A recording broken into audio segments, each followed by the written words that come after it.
Continuamos con la lectura del día de ayer acerca de las causas del purgatorio. Continuamos diciendo que en donde nos quedamos en la lectura de ayer. ¿Cómo pues y por qué fue al purgatorio un alma tan adorada en virtud? Helo aquí. Después de su feliz tránsito apareció Antonio al enfermero del convento y preguntándole acerca de su estado, dijo: Estoy salvo por la misericordia de Dios y los méritos de la pasión de nuestro Señor Jesucristo. Aunque a causa de una culpa estuve en peligro, pero he sido destinado al purgatorio para purificarme. ¡Ay de mí!, replicó el enfermero. Vos de vida tan penitente y tan perfecta, purificaros. Pues, ¿qué será de nosotros, que tanto distamos de tal vida? ¿Y por qué culpa habéis merecido esto? Mi culpa, respondió Antonio, fue cometida contra la santa pobreza, tan recomendada de nuestro seráfico San Francisco. Cuando se fundaba el convento de San José, me empeñé buscando cierta posición con menos cautela de la que era debida, y aunque no creía haber cometido falta, tenía siempre cierta duda. Pues bien, mi falta ha estado en no haberme informado sobre lo lícito o ilícito de la acción y salir de la duda. El juez eterno, hermano mío, es sumamente sutil en el examen y riguroso en el castigo de los defectos, por leves que mientras vivimos nos parezcan. El enfermero le preguntó, por último, si era muy grave la pena de que sufría y si debería ser por mucho tiempo, a lo que respondió que la pena de sentido era llevadera, pero la de daño era intolerable, porque le privaba de la visión de Dios, que deseaba ardientemente, y que esperaba de la divina piedad verse pronto libre de la una y de la otra. Conviene que en esta vida nos preocupemos de nuestra suerte en la eternidad. Hay muchos que pasan por la vida despreocupados, desdeñosos con el más allá, y no es que sean malos, sino que no les importan las penas del purgatorio. Piensan que con salvarse ya tienen bastante. Estos, por permiso de Dios, obtienen pocas ayudas espirituales. Una vez muertos, como castigo por su desprecio hacia las penas de la otra vida, penas que podemos evitar en mucho si en esta ponemos de nuestra parte, acudiendo a los innumerables remedios que la Iglesia tiene a nuestra disposición: misas, rosarios, escapulario del Carmen, etc.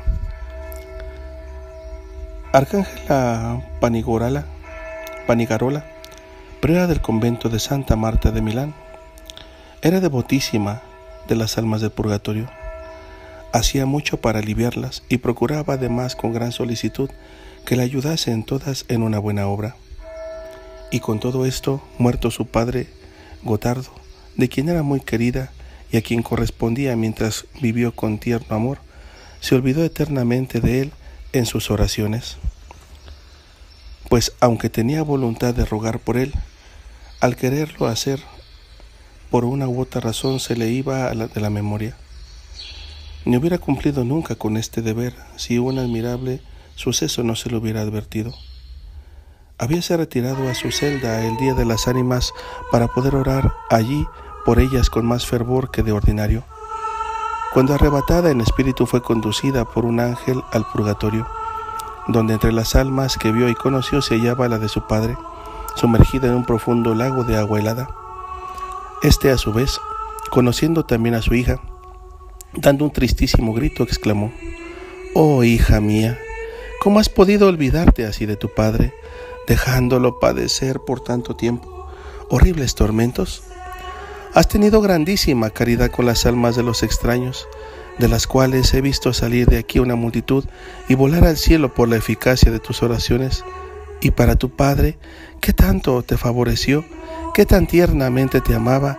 ¿No has tenido un solo sentimiento de piedad? ¿No ves el espantoso tormento de hielo que sufro en este lago de castigo de mi culpable frialdad en el servicio de Dios y en la observancia de su santa ley y en procurar la salvación de mi alma? Oh, siquiera esta vez, hija mía, compadécete de mí. Procúrame con el fervor de tus oraciones el perdón de tantas penas, para que al fin pueda yo también acompañar a los que por tus oraciones van a gozar de Dios». Tal fue la súplica, la cual en tal manera sobrecogió y estremeció las piadosas entrañas de Arcángela, que con trabajo pudo articular las breves palabras siguientes: cumpliré, Padre mío amantísimo, inmediatamente voy a hacer lo que me pedís. Dicho esto, el ángel, apartándola de tan triste espectáculo, la trasladó a otra parte, donde volviéndose a él le dijo: ¿cómo ha sido que, habiendo tenido intención muchas veces de rogar por mi padre, siempre me he olvidado de llevarlo a efecto? Y aún más, me acuerdo que, habiendo una vez empezado a rogar por él, fui arrebatada en espíritu, y pareciéndome que le ofrecía un pan blanquísimo, veía también lo que rehusaba, mirándome con ojos sumamente desdeñosos, y causándome esto tal aprensión sobre la suerte de su alma, que no me dejaba sosegar. Y fue lo peor, que ya no pensé más en ofrecer por su alma los sufragios que ofrecía por las de otros a quienes no estaban tan obligada. Tu olvido, contestó el ángel, ha sido permitido por Dios mismo, para que tuviese lugar el castigo que tu padre merecía por lo descuidado que vivió en procurar su salvación. Era de buenas costumbres, es cierto, pero no procuraba esforzarse en hacer las buenas obras que Dios le inspiraba, y las pocas que hacía estaban llenas de imperfecciones por la falta de la debida atención. ¿Qué tal es el castigo que Dios suele dar a aquellos que durante su vida fueron negligentes en no lograr bien? La medida de Dios es justa. Al que fue negligente para con él, permite que con ellos lo sean otros, olvidándose de ofrecer sufragios con que su alma sería aliviada. Castiga olvido con olvido, y esto significa principalmente la repulsa que sufriese al ofrecerle el pan. Desde hoy conviene que ruegues con fervor, para que, inclinando hacia él la misericordia de Dios, pueda después de tan largo tormento ir al eterno descanso. Dicho esto, Arcángela volvió al uso regular de sus sentidos, pero quedó tan impresionada que parecióle oír siempre el grito lamentable de su padre. Así es que se aplicó a rogar por él sin interrupción, acompañando sus plegarias con todo género de mortificaciones. Mas pareciéndole que nada de esto alcanzaba, pedía a Dios su libertad, por los méritos de la sangre preciosa del Redentor, por la ardentísima caridad que mostró muriendo en la cruz, y por los méritos de su Santísima Madre, principalmente por los que contrajo padeciendo con su Hijo al pie de la cruz.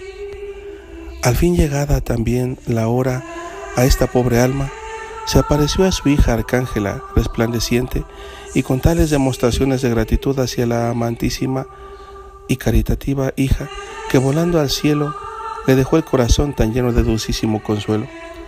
Cuánta había sido su amargura después que lo vio padecer.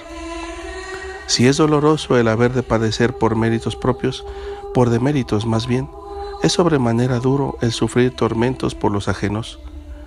¿Cuántos hay entre tanto que el purgatorio, que por haber sido ocasión de que otros pecasen, pagan con gravísimas penas este pecado tan grave y trascendental como poco considerado de gran número de cristianos? Veámoslo en el siguiente suceso. Un pintor célebre por su gran habilidad en el arte y apreciadísimo por sus buenas y cristianas costumbres, entre las muchas imágenes de santos y asuntos sagrados con que perpetuó su nombre, había pintado también un gran cuadro para la iglesia de un convento de carmelitas descalzos, incluidos el cual, con la perfección que era de esperar de su acreditado pincel, enfermó gravemente y murió. Pero al arreglar su testamento, hizo llamar al prior, por cuyo encargo pintara el último cuadro, y presente que fue, le manifestó su deseo de que el precio estipulado por su trabajo, del cual nada había recibido todavía, se emplease en sufragios por su alma, y que las misas fuesen dichas por las religiosas de la casa, dando así a su trabajo el mérito de la limosna hecha a su comunidad pobre. Todo se cumplió puntualmente como había dispuesto. Pasados pocos días de su muerte, oraba un religioso en el coro a deshora de la noche, cuando de repente se le presentó el pintor, que tristísimo y rodeado de vivísimas llamas, se le postró de rodillas, suplicándole le aliviase en la continua muerte que estaba padeciendo. El religioso, grandemente admirado de lo que veía, porque conocía bien a fondo las excelentes virtudes cristianas que en vida adornaban su alma, le preguntó la causa de tales padecimientos, y la respuesta fue la siguiente: conducido así que expiré al tribunal de Dios. Conducido así expiré al tribunal de Dios. Comparecieron algunas almas a acusarme, diciendo que una pintura que yo hice medio desnuda y que por su inmodestia provocaba obscenidad, había sido causa de que mirándola incurriesen en delectación y deseos lascivos, por lo que habían sufrido agudísimas penas en el purgatorio.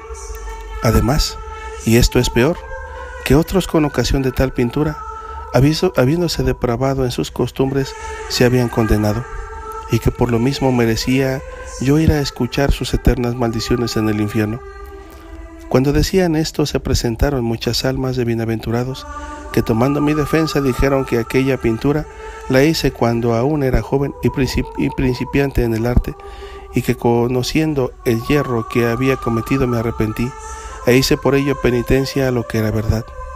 Además, que en desagravio de aquella culpa había pintado innumerables imágenes de santos y asuntos sagrados que inspiraban devoción y habían servido para provecho espiritual, e infinitos devotos que las habían contemplado y contemplarían, y que por lo mismo, y siendo ellas de cuyas imágenes yo me había ocupado, era deber suyo acudir a mi defensa y suplicar fuera perdonado.